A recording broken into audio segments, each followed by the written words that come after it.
नमस्कार दोस्तों, आज की वीडियो में हम बात करने वाले हैं पुलिस की बम्पर वैकेंसी के बारे में। A to Z information. 19,838 पदों के लिए वैकेंसी आई है और इसमें सिलेबस क्या होगी, साथ ही साथ एज, क्वालिफिकेशन, सारी चीजें हम यहाँ पे चर्चा करेंगे। ये जो वैकेंसी आई है ये बिहार सरकार के द्वारा आई है। इसमें हमारे देश के किसी भी राज्य के व्यक्ति इसमें अप्लाई कर सकते हैं।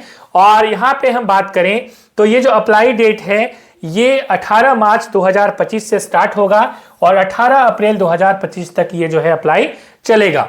इसमें पुरुष और महिला दोनों ही अप्लाई कर सकती हैं। इसके लिए आपको क्या होना चाहिए, तो इंटर पास होना चाहिए। इंटर आपने चाहे आर्ट्स में किया है, कॉमर्स में किया है, चाहे साइंस में किया है, आप इसके लिए एलिजिबल हैं, योग्य हैं।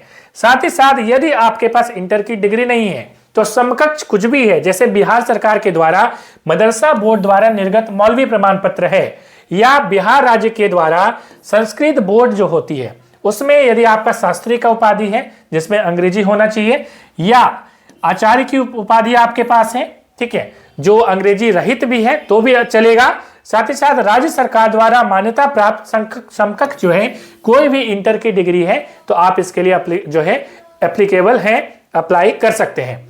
अब देखिए इसके भर्ती प्रक्रिया पे बात करते हैं। इसकी जो भर्ती प्रक्रिया है, ठीक है, इसमें क्या है कि सबसे पहले होगा रिटन एग्जाम। ठीक है, रिटन एग्जाम के सिलेबस में आपको भी दिखाने वाला हूं। रिटन में जो है टोटल 100 प्रश्न रहने वाले हैं, जिसमें हिंदी, इंग्लिश, साइंस वगैरह रहेगा, मैं आपको दिखाऊंगा अभी। ठीक है, तो रिटन एग्जाम में होने वाले हैं 100 प्रश्न, जिसमें आप एक सही करेंगे तो आपको मिलेगा 1 नंबर और गलत करेंगे तो नेगेटिव नहीं कटेगा, मतलब नेगेटिव मार्किंग इसमें नहीं है। मतलब एक प्रश्न के आपको 1 नंबर मिल रहे हैं। ठीक है, और ये सारे के सारे MCQ प्रश्न होंगे, ऑब्जेक्टिव टाइप के प्रश्न होंगे, आपको कुछ भी लिखना नहीं है। और इसके लिए आपको OMR शीट मिलेगा जिसमें आपको बबल्स बनाने हैं। ठीक है, इतनी चीजें आपको क्लियर हो गई। अब यहाँ पे देखिए, हम यहाँ पे बात करेंगे कि ये जो शैक्षणिक योग्यता है ये 18 अप्रैल 2025 जो कि फॉर्म भरने की अंतिम तिथि है, लास्ट डेट है, उस डेट तक आपके पास सर्टिफिकेट होना चाहिए इंटर का। ठीक है, मतलब पास हो जाना चाहिए आप। चलिए, ये जो पद है ये सिपाही पद के लिए आया हुआ है वैकेंसी। ठीक है, अब देखिए इसमें आप इस वेबसाइट पे जाके अप्लाई कर सकते हैं। टेलीग्राम ग्रुप ज्वाइन कर लीजिएगा जहां पे मैं सारी PDF वगैरह, लिंक वगैरह दे दूंगा इसकी। ठीक है, अब चलिए हम लोग यहाँ पे डिटेल में बात करते हैं कि इसमें जो वैकेंसी ये आई हुई है इसमें आप सिलेबस जो है ये आप कैसे देखेंगे। ठीक है, तो चलिए हम लोग सिलेबस पे बात करते हैं।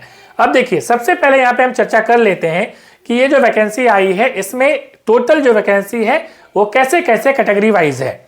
देखिए इसमें 19,838 पद हैं, जिसमें 35% जो रिजर्वेशन है वो महिलाओं के लिए है। महिलाएं चाहे बिहार की हो या अदर स्टेट की हो, दोनों ही आरक्षण का लाभ ले सकती हैं। जो अदर स्टेट की महिलाएं हैं वो जनरल वाले जो कैटेगरी हैं, जनरल जो सीट्स हैं 2777, इसमें आरक्षण का लाभ ले सकती हैं। ठीक है, अब देखिए जनरल की टोटल सीट है 7,935 और महिलाओं के लिए है 2,777। ठीक है, अब यहाँ पे हम EWS की बात करें तो 1983 और 694। उसके बाद अनुसूचित जाति, सभी कैटेगरी में आप देखेंगे कि 35% सीटें जो हैं महिलाओं के लिए आरक्षित हैं। ठीक है, उसके बाद SC की सीट देख पा रहे हैं, ST की, EBC की, BC की और BCW की। ठीक है, तो ये तो हो गई सीटों का विवरण। अब आगे चलते हैं और यहाँ पे बात करेंगे कि इसमें देखिए आपको क्या क्या होना चाहिए। तो आप फिजिकली फिट होने चाहिए और यहाँ पे आपके लिए हाइट वगैरह सारी चीजें इंपॉर्टेंट हैं। अब देखिए यदि आप जनरल हैं या आप पिछड़ा वर्ग के पुरुष हैं तो आपके लिए 165 सेंटीमीटर जो है वो होना चाहिए। मतलब OBC और जनरल के लिए 165 सेंटीमीटर आपकी हाइट होनी चाहिए मिनिमम। और यहाँ पे आपका बिना फुलाए, चेस्ट को बिना फुलाए आपकी चेस्ट होनी चाहिए 81 सेंटीमीटर और फुला के होना चाहिए 86 सेंटीमीटर। मतलब दोनों के बीच में फुला के और बिना फुलाए जो गैप है वो 5 सेंटीमीटर का जरूर होना चाहिए। ठीक है, ये बातें यहाँ पे साफ साफ लिखा गया है इस विज्ञापन में। इसके बाद अत्यंत पिछड़ा वर्ग जो होता है, मतलब EWBC, एक्सट्रीमली बैकवर्ड कास्ट, ठीक है, उसके जो पुरुष अभ्यर्थी हैं उसके लिए 160 सेंटीमीटर हाइट, 81 सेंटीमीटर आपकी चेस्ट और फुला के 86 सेंटीमीटर। इसके बाद यहाँ पे अनुसूचित जाति मतलब SC ST के लिए जो पुरुष होंगे, मेल होंगे, उनके लिए 160 सेंटीमीटर, 79 सेंटीमीटर और 84 सेंटीमीटर। महिलाओं की हम बात करें तो सभी वर्ग, चाहे वो जनरल हो, SC ST है, कुछ भी है, उसके लिए हाइट होनी चाहिए 155 और यहाँ पे उनकी चेस्ट मेजरमेंट नहीं होती। ठीक है। अब महिलाओं के लिए जो वेट है वो कम से कम क्या होना चाहिए, उसमें होना चाहिए 48 किलोग्राम की वेट उनकी जरूर होनी चाहिए। ये इसका क्राइटेरिया है। ठीक है। अब देखिए, जो ट्रांसजेंडर होंगे उनके लिए शारीरिक मापदंड जो है वो महिलाओं के बराबर ही होंगे। अब यहां पे आगे बात करेंगे शैक्षणिक के बारे में, हम ऑलरेडी बात कर चुके हैं। उम्र सीमा की बात करें तो उम्र सीमा के लिए देखिए, आपका गैर आरक्षित मतलब आप यदि जनरल हैं तो 18 मिनिमम और 25 मैक्सिमम, मतलब 18 से 25 साल। यदि आप पिछड़ा वर्ग हैं, ठीक है, और EBC है, OBC है चाहे EBC है, यदि पुरुष हैं तो आपको 18 से 27 साल, मतलब 2 साल का छूट मिलेगा। यदि आप पिछड़ा वर्ग हैं और अत्यंत पिछड़ा वर्ग की कोटि की महिलाएं हैं तो आपके लिए 18 से 28 साल, मतलब 3 साल का छूट। और अनुसूचित जाति मतलब SC ST के पुरुष और महिलाओं या ट्रांसजेंडर के लिए 18 से 30 साल तक इस फॉर्म को आप अप्लाई कर सकते हैं। चलिए आगे बात करते हैं, सिलेबस वगैरह पे हम यहाँ पे चलिए चर्चा करेंगे। महिलाओं का आरक्षण है, आपको मालूम है। ठीक है। अब देखिए, यहाँ पे मैं आपको दिखाना चाहूंगा कि इसमें जो इंपॉर्टेंट चीजें हैं वो क्या हैं। ठीक है। अब देखिए, ये आप देख पा रहे हैं SC ST की कोड वगैरह है, फॉर्म जब आप भरेंगे तो वहां पे काम आएगा।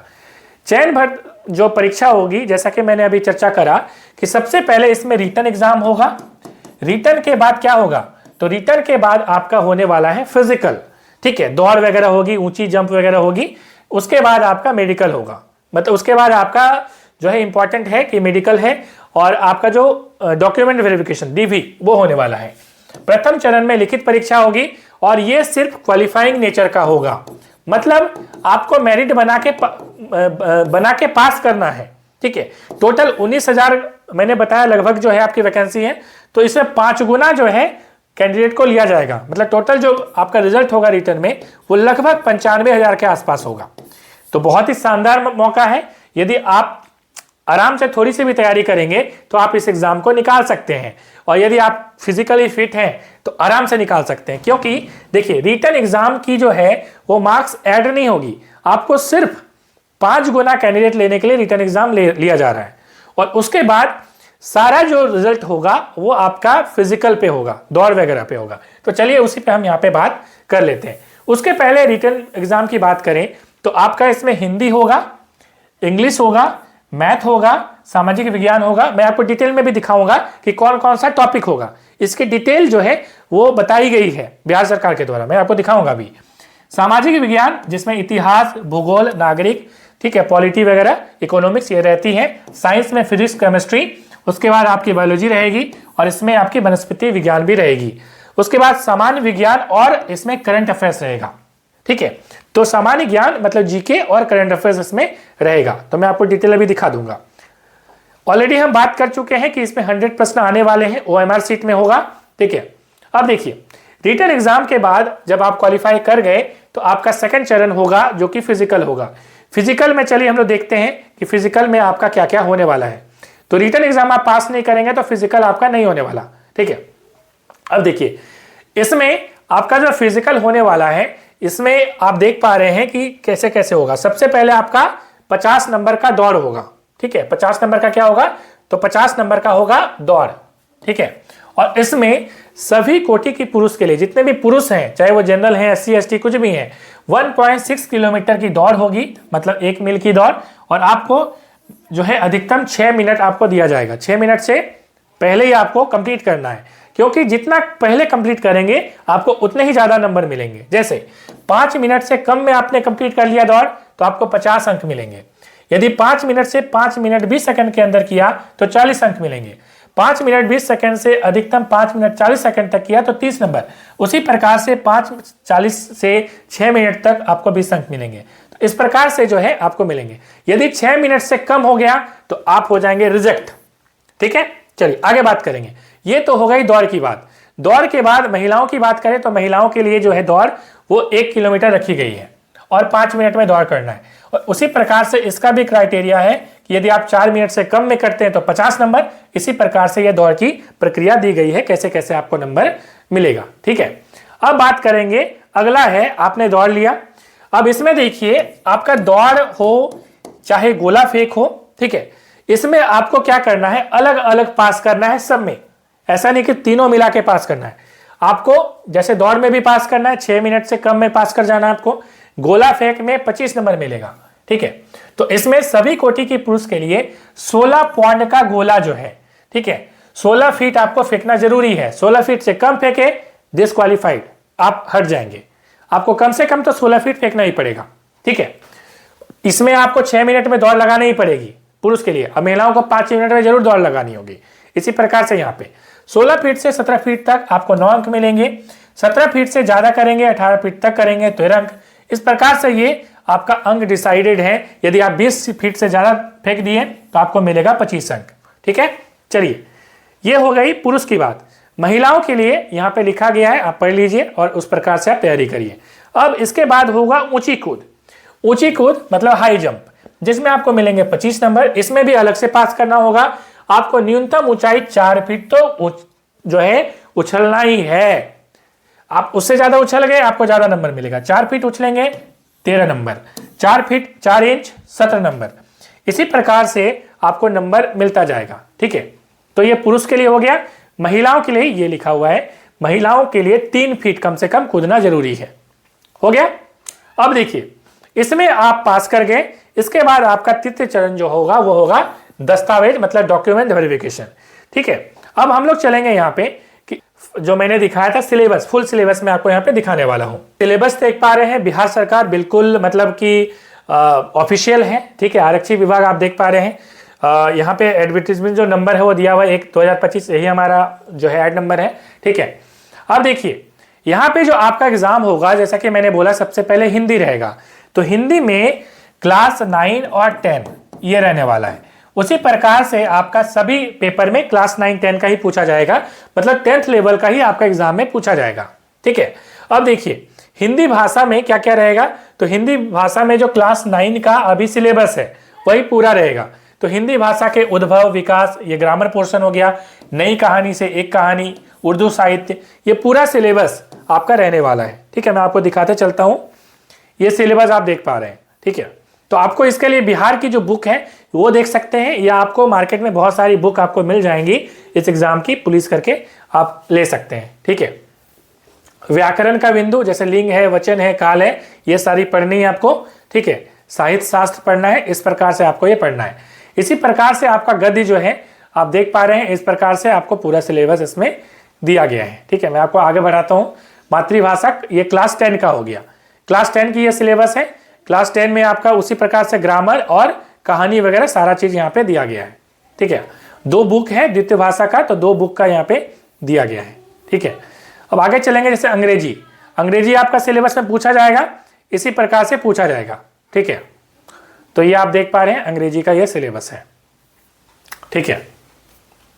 अब उसी प्रकार से गणित है, तो गणित में भी क्लास 9 क्लास 10, तो संख्या पद्धति, वास्तविक संख्या, बीज गणित, पॉलिनोमियल, ये सारी चीजें, क्वाड्रेटिक इक्वेशन, ठीक है, इन 2 वेरिएबल, इस प्रकार से ये रैखिक समीकरण है, लीनियर इक्वेशन इन 2 वेरिएबल, ठीक है। इसी प्रकार से आपका ये पूरा सिलेबस देख पा रहे हैं। ये मैथ का सिलेबस हो गया, मैथ क्लास 10 का सिलेबस है ये। मैं आपको पूरा सिलेबस दिखाते चलता हूँ, ठीक है। इसके बाद ये हो गया अर्थशास्त्र का, इतिहास वगैरह सारा, तो इतिहास का आप देख पा रहे हैं क्लास 9 का जो सिलेबस है, मतलब आपका मॉडर्न हिस्ट्री इसमें होगा, ठीक है। सॉरी, मॉडर्न नहीं है, वर्ल्ड हिस्ट्री आता है इसमें, आपका वर्ल्ड हिस्ट्री पढ़ना है, ये खासियत है इसमें। क्लास 9 और 10 आपको मालूम है कि वर्ल्ड हिस्ट्री ही आपको ज़्यादा पढ़ना है। इसी प्रकार से आपका क्लास 10 में यूरोप से स्टार्ट होता है, आपको मालूम है, तो ये आप देख पा रहे हैं फ्रांस की क्रांति वगैरह, भारत में राष्ट्रवाद, ठीक है, खिलाफत आंदोलन, इसमें मॉडर्न हिस्ट्री भी घुसा है, देखिए ये मॉडर्न हिस्ट्री, ठीक है। इस प्रकार से आप सिलेबस यहाँ पे देख पा रहे हैं, ठीक है। अब इस प्रकार से आगे हम बात करें तो करंट अफेयर्स की इसी प्रकार से सिलेबस होगी, और भूगोल की भी होगी। तो भूगोल आप देख पा रहे हैं, ये क्लास 9 और क्लास 10, तो ये आपका पूरा सिलेबस हो गया, ठीक है। तो आपको सारी चीज़ें समझ में आ गई होंगी। इसकी PDF आपको टेलीग्राम ग्रुप में मिल जाएंगी। मिलते हैं नेक्स्ट वीडियो में।